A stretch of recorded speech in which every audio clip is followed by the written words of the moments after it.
Hello everyone, welcome back to Tony Talks. To all my beautiful subscribers, we say thank you so much for staying with us. And if you're new here, we're so happy you find us. Please don't forget to like, subscribe, and press on that notification bell so you will be notified for more upcoming videos. And if in the comment section, please no derogatory comments. Thanks for watching. Till I'll see you all in my next video. Stay safe, stay blessed. I love you all. Bye. Ilé wo ló máa mú ẹ̀yin náà wò ẹ má lọ apá báyìí o HOH àti HKG ilé ìṣègùn lélẹ̀ ẹ̀yin náà ẹ wá gèlè tó bá mú lọ ẹ wá lọ.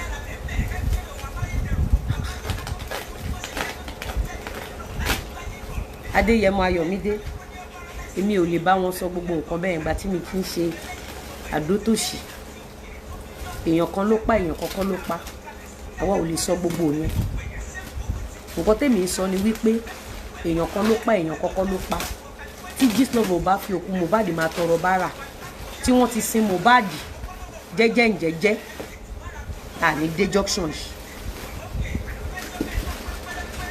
they don go thank God ibo náà lọ wọn ò tí ì lọ wọn ò fẹ́ kẹ́ anybody sọ̀rọ̀ Mohbad yẹn ṣe rí torí ọ̀rọ̀ Mohbad yẹn ló ṣe wá ń ṣe comparison ẹlẹ́sìn ìtorí ọ̀rọ̀ Mohbad yẹn tẹ́ bá wo gbogbo gimmicks ẹ̀ tẹ́ bá wo tactics ẹ̀ tẹ́ bá wo nǹkan tó ṣe ní ìbẹ̀rẹ̀ ọdún yìí pẹ̀lú meeting tán ní nípa òkú Mohbad lánàá tẹ́ bá connect dots ẹ rí i pé ó mọ̀ọ́mọ̀ create scandal left and right ká má bàa mọ òtítọ́ ikú Mohbad ni ẹni tó bá lè connect dọ́ọ̀tì yẹn ọmọ òun jẹ àsáró òun jẹ ṣú ọmọ òun jẹ bàbá báwo ló èpè mi àti yín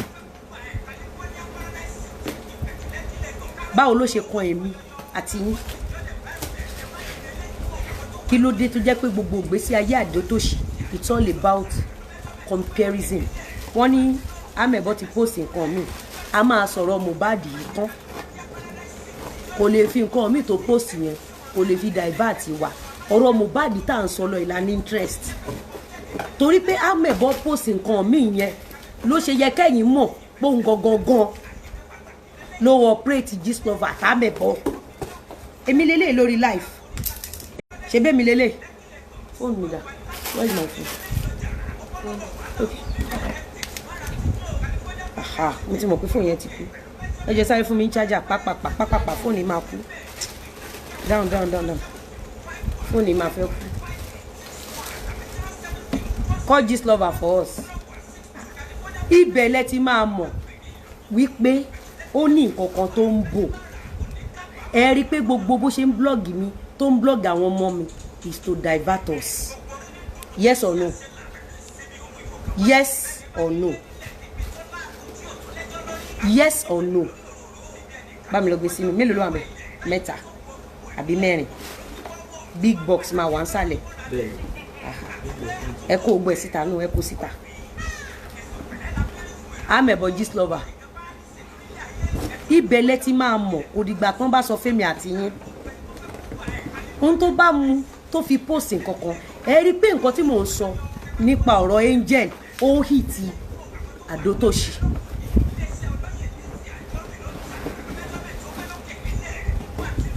ó yẹ lọ gbé sínú ọ́fíìsì mi bẹ́ẹ̀ àbí tọ́wọ́ ẹ̀ bá mọ́ tèmi tọ́pẹ́ Lizzy tọ́wọ́ amẹ̀bọ Gistlover àdótòṣì tí ọwọ́ ẹ̀ bá mọ́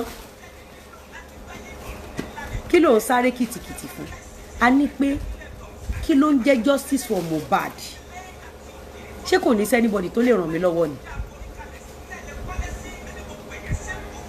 I should check it so that I can analyse it so that I can divert from Mohbad case orí Mohbad case la wà lẹ́nu èyí tí amẹ̀bọ post yẹn nísìnyí yẹn mi in interest kí ló pa Mohbad kí ló ń jẹ́ justice for Mohbad ẹ̀yin èèyàn ẹ já sí abẹ́ ẹ̀ já sí ń sìn ẹ rí i pé àwọn tó lọ ń sìn sí yẹn àwọn tó lọ ní ẹ rí i pé wọ́n ń darí ara wọn under WhatsApp group ni kí ló ń jẹ́ justice for Mohbad èlò lẹ pa London justice for Mohbad ó yẹ kí accountability wà Adótòṣì ẹ̀yin mélòó lẹ support accountability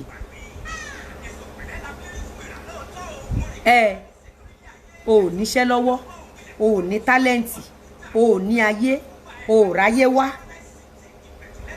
èlò lẹ pa kí ló ń jẹ́ justice for Mohbad Adótòṣì kí ló rò débi justice for Mohbad then we can categorically say this before òkú Mohbad o rù gan ebi ń pa ẹ́ gan kò sí nǹkan kan o ti jẹ gbèsè ní time yẹn after òkú Mohbad làwa rí tẹ́ bẹ̀rẹ̀ olóṣó olódo àwọn sọ pé ìgbà tí owó Mohbad yẹn kọ́kọ́ bẹ̀ sí ní wọlé ó di wípé ní pepper soup oní menstruation àwọn Adótòṣì orí ẹ̀ burú lédè ń ṣe jàtìjàtì rẹ̀ a máa padà wá ẹ̀yin èèyàn mi ti lọ o comot no comot no go there go this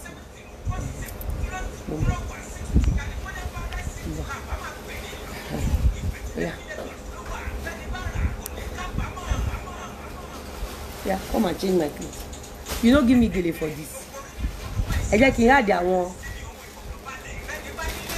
sórí nǹkan tó kọ nípa mi lénìí ní interest for now ní interest for now no kí ló pa Mohbad là ń béèrè Adótòṣì kí ló ń jẹ́ justice for Mohbad ẹ̀yin èèyàn mi ẹ jọ̀ọ́ ẹ sọ fún mi kí ló ń jẹ́ justice for Mohbad èmi ò mọ nǹkan tó ń jẹ́ bẹ́ẹ̀ ní help mi ẹ jọ̀ọ́ help mi mo fẹ́ mọ nǹkan tó ń jẹ́ manager kí ló ń jẹ́ justice for Mohbad help me out please mo ní interest kí ló ń jẹ́ justice for Mohbad kí ló ń jẹ́ bẹ́ẹ̀ same way Lizzy in video but you can't do show without mentioning ṣé mi ni mo kọ́kọ́ dárúkọ yín nínú ọdún yìí ṣé bá mẹ̀bọ gist lover ló ń dárúkọ mi ṣé bá Adótòṣì ló ń pariwo orúkọ mi kí ló ń jẹ́ justice for Mohbad èlò lẹ pa millions mélòó lẹ pa nínú justice for Mohbad the government need to know èlò lẹ fi justice for Mohbad pa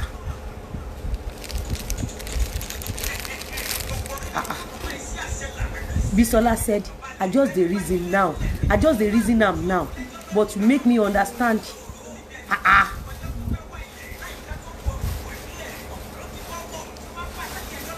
amẹ̀bọ mi ní interest nínú post tó sáré fẹ́ fi divert mi yẹn mo rí ìyá Mohbad lánàá ẹni tó bá sọ pé arábíàmọ ò ta ìyá Mohbad ó gbàdúrà nǹkan tó ṣẹlẹ̀ sí ìyá Mohbad mo feel fún bàbá Mohbad ìwọ tó bá rò pé arábíàmọ ò ta bàbá Mohbad gbàdúrà tí nǹkan tó ṣẹlẹ̀ yẹn ó ṣẹlẹ̀ sí ẹ nǹkan tó ṣẹlẹ̀ sí bàbá Mohbad tó ṣẹlẹ̀ sí ẹ àánú ìyàwó Mohbad gangan ṣe mí tó bá rò pé àánú lédi yìí ò ṣe ẹ́ regardless of nǹkan tó ṣẹlẹ̀ pẹ̀lú ọjọ́ orí ọmọ yẹn mo ń wo nǹkan tí ọmọ yẹn go through látàrí dání látàrí pé gist lover fẹ́ gba donations where is gele give me gele for this now. ìyá Mohbad ń gbọ̀n báyìí lánàá bàbá Mohbad tó bá jókòó báyìí a máa mi rí tẹ bá wo bí amẹ̀bọ gist lover bó ṣe máa ń búlì mi bó ṣe ń stock bàbá Mohbad nìyẹn funny enough ó búlì ìyá Mohbad ju bàbá Mohbad nìyẹn ọ̀tọ̀ ni kán máa bully ẹ ní public domain, ọ̀tọ̀ ni kán máa bully ẹ lábẹ́lẹ̀ tó lè fi wọn ọmọ aráyé. Bully abẹ́lẹ̀ ni Gistlover fi pa ọmọ yẹn dànù, ọmọ yẹn tó wà kú. Tẹ́ bá wo gbogbo àtàwọn NDLA gbogbo àtọmọ yẹn ní crisis, tẹ́ bá rí bí ọmọ yẹn ṣe ń ṣe, àwọn náà ń tọ́jú ọmọ yẹn lábẹ́lẹ̀, wọ́n dẹ̀ tún ti ń pe ọmọ yẹn ní wèrè. Gẹ́rẹ́ tó ọmọ yẹn kú tán, Gistlover báwo ló ṣe gbọ́ngbọ́n donation?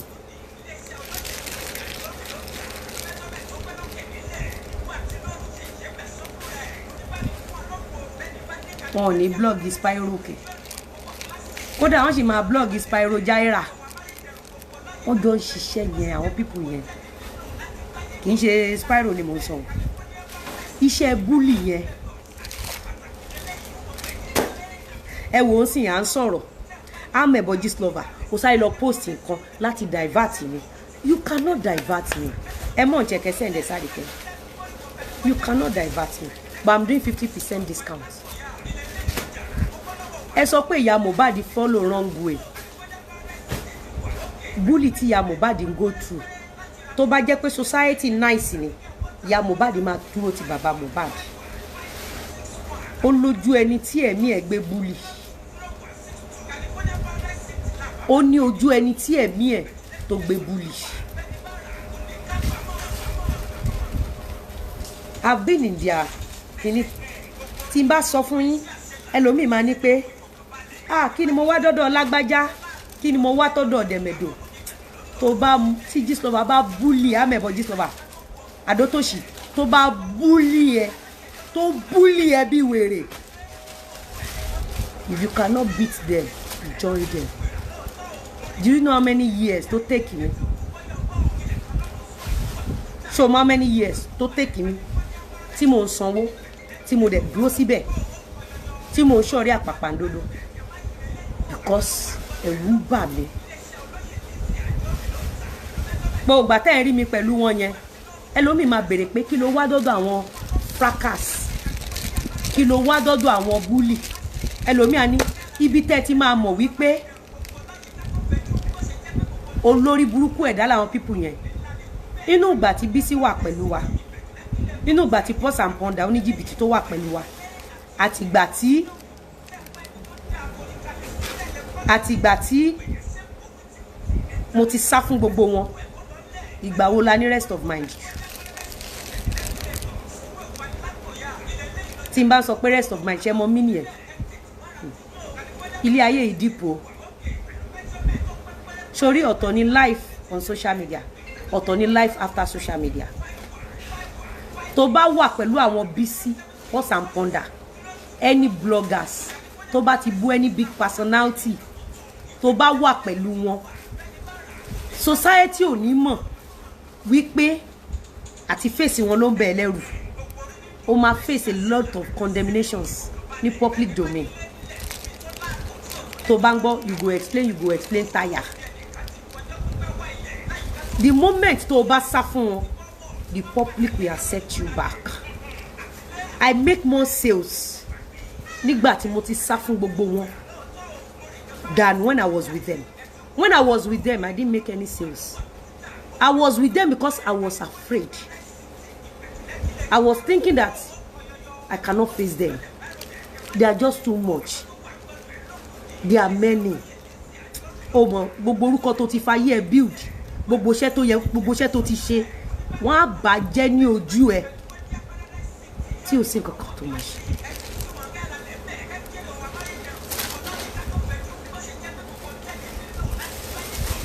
Bọ̀ lọ́jọ́ tèmi, kí ni wọ́n fẹ́ gbé wá?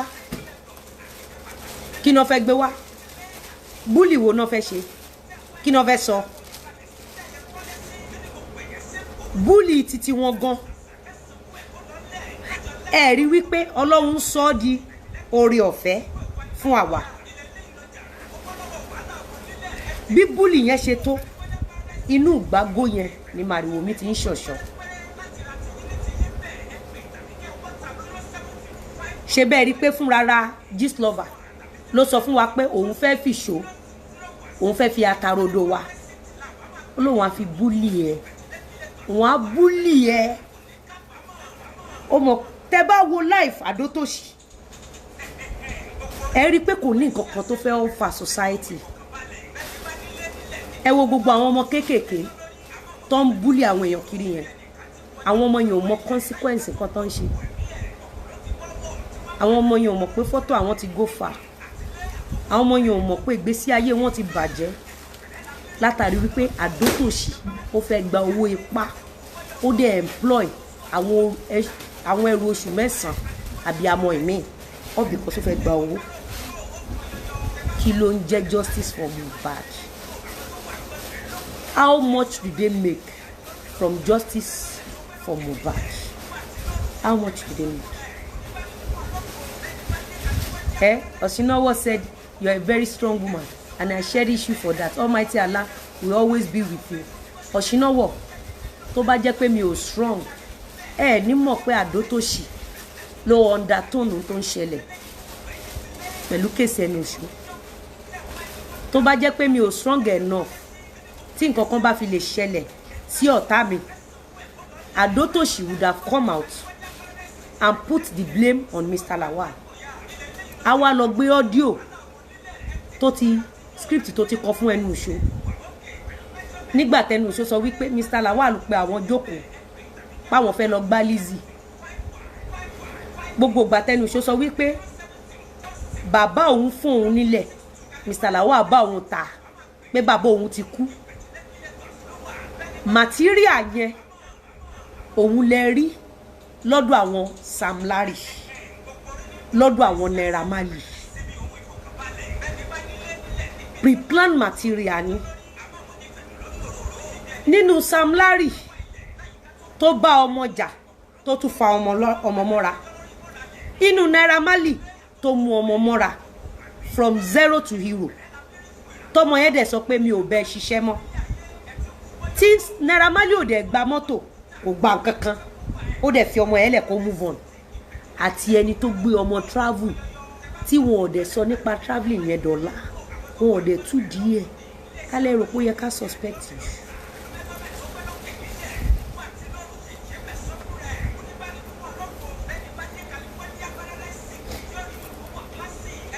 Kí ló fẹ́ sọ nípa wa? Kí ló fẹ́ sọ nípa wa? Kí ló fẹ́ blog nípa wa?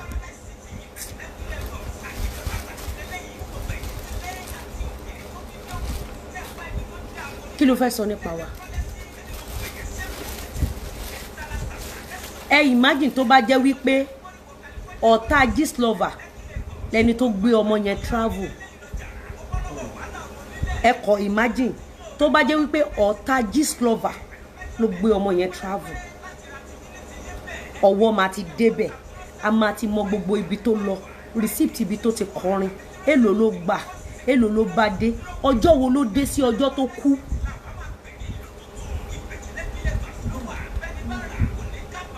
Bọ̀ ẹ wo bó ṣe shift blame, àwọn ìpalẹ̀mọ́ blame, wọ́n dẹ̀ da gbogbo ẹ̀rù mọ́ wa lọ́wọ́. Nítorí pé Naira Marley kọ̀ láti sọ̀rọ̀ kó continue àti máa jẹ̀yà tiẹ̀ lọ. Ìyá ìmọ̀dí ni Ọlọ́run ló ní kó rí bẹ́ẹ̀ fún. Ọlọ́run ló ní kó rí bẹ́ẹ̀ fún. Kó dákẹ́ síbẹ̀. Èmi náà dákẹ́ rú ẹ̀. Mo ti dákẹ́ rú ẹ̀ rí. Mo ti dákẹ́ rú ẹ̀ rí. Tó jẹ́ pé gbogbo irọ́ tó wọ́n, ó jẹ́ pé fọmọ, ó ṣe kinní kan fọmọ, wọ́n gbé mi lọ Punch, wọ́n gbé mi lọ Vanguard. Ọ̀tọ̀ lẹ́ni tó sọ̀rọ̀, ọ̀tọ̀ lèmi tán gbé sí Punch. Mo dákẹ́ náà ni. Mo dákẹ́ náà ni. The question is, kí ló dé tó jẹ́ pé owó ò tiẹ̀ kan? Àwọn kan sàn kankan. Ó dà pé voice note màmá ẹ̀ ni. Ìyẹn Angel. Àbí nǹkan kò tiẹ̀ àríyàn òye mi. Wọ́n ní sọ pé ńgbà tọmọ ẹ fẹ́ travel, wọ́n gbé kinní kan sí lẹ́rù. Ọmọ yẹn wá yọ padà. Ó gbá etí ìyàwó ẹ̀ bóyá arọ́ ni bóyá òótọ́ ni I don't know. All those one I don't know.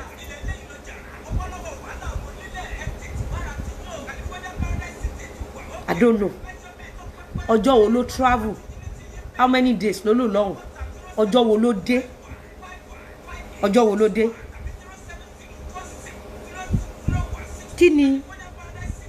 kí ló gbé kúrò lọ́dọ̀ ọ̀gá ẹ̀. Nigeria ṣì máa great. I believe Nigeria will be great again. Ó lè pé ó lè yà. Nigeria will be great again. Nigeria will be great because Mohbad's death is not something tó yẹ kó gbà wọ́n ní sọ. An average person who you don't need to become a police. With the phone of Mohbad, send message to network tọmọ yẹn lò.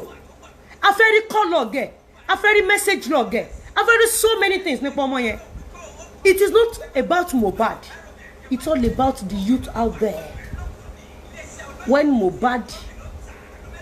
If Mohbad cannot get justice, other youth can never get justice. When Mohbad matter happen, issue of killing ladies has not was to this extent. But the youth are watching. The youth could tell that Kilo saw police has arrested. Ó mọ̀ pé mi ní go bẹ́ẹ̀, ó mọ̀ pé mi ní lọ route yẹn.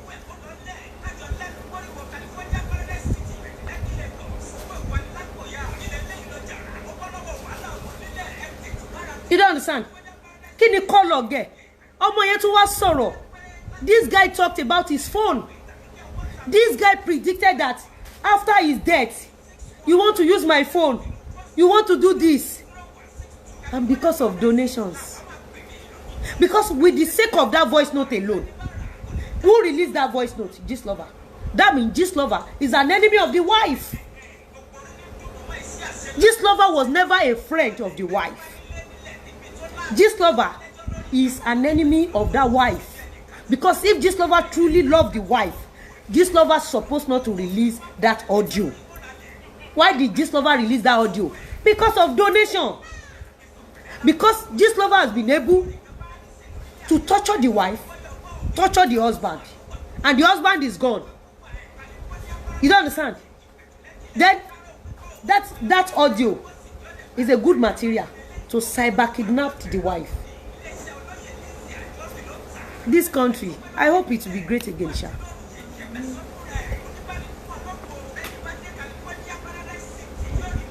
Aha. No, who told Mohbad's wife about Mohbad's girlfriend that is abroad? Who blocked it? Who blocked it? Who was the only blogger that blocked things that happen, things that does not happen? Gistlover that successfully destroyed marriage of 30 years. Gistlover that posted nudity of all our celebrities.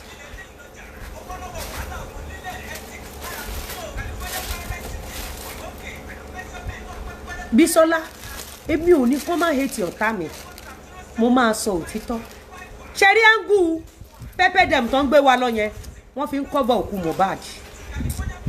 Ẹ má jẹ́ ká ṣe bẹ́ẹ̀. Ẹ má jẹ́ ká ṣe bẹ́ẹ̀. Wọ́n fi ń cover òkú Mohbad. Wọ́n fi ń cover òkú Mohbad.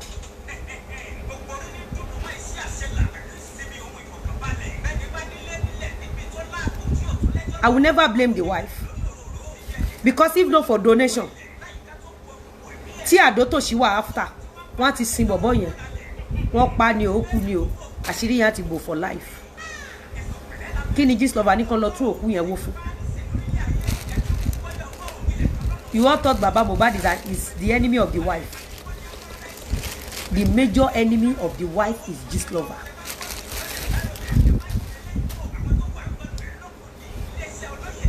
The major enemy of Mohbad's wife is Gistlover.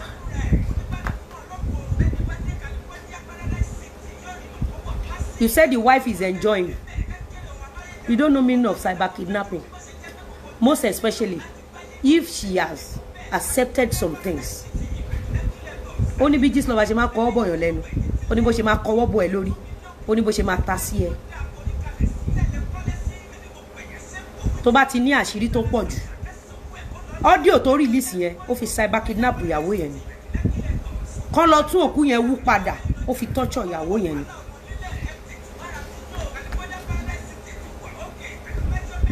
ó fi torture ìyàwó yẹn ni ẹ gbọ́ mi èmi ò mẹ́ni tó pa mi ní interest inú ẹni tó pa ṣùgbọ́n for the fact that Gistlover was the one blogging this boy before his death and Gistlover was the first person to move to use that boy's death for donation as if that was not enough. Gistlover now manipulated the whole world against the innocent father. No.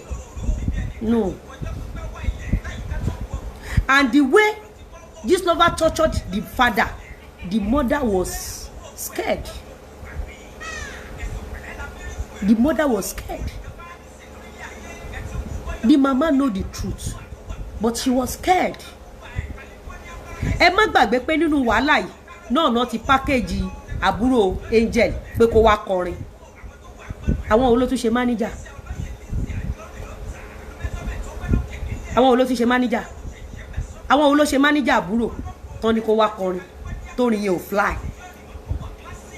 Kí ni wọ́n fi promise ọmọ yẹn pé má worry wá máa kọrin, ìwọ má sọ nǹkan kan, wá máa kọrin.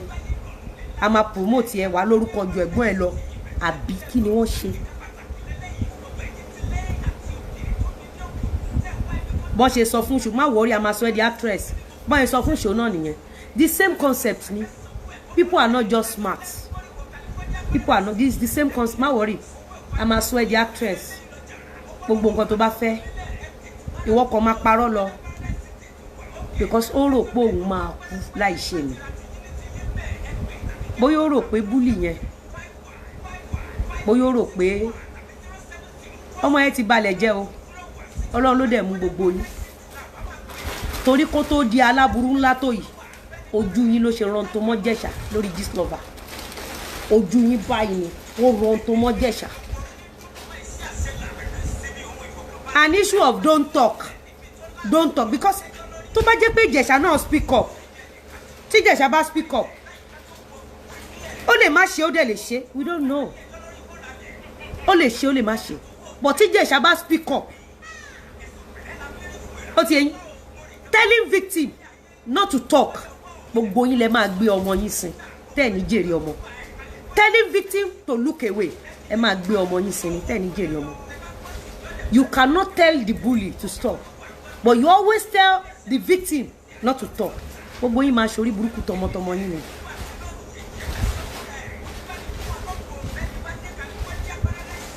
Ẹ máa ṣorí burúkú tọmọ gbogbo yín tẹ́ máa sọ wípé má sọ̀rọ̀ mọ́ má sọ nǹkan kan mọ́ fi ẹ máa ṣorí burúkú tọmọtọmọ yín ni.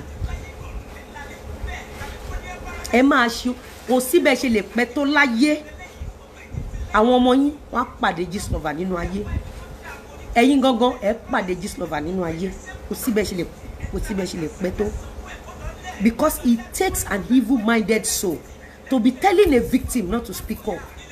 Èèyàn mélòó lẹ fẹ́ pa ìdílé mélòó lẹ fẹ́ parun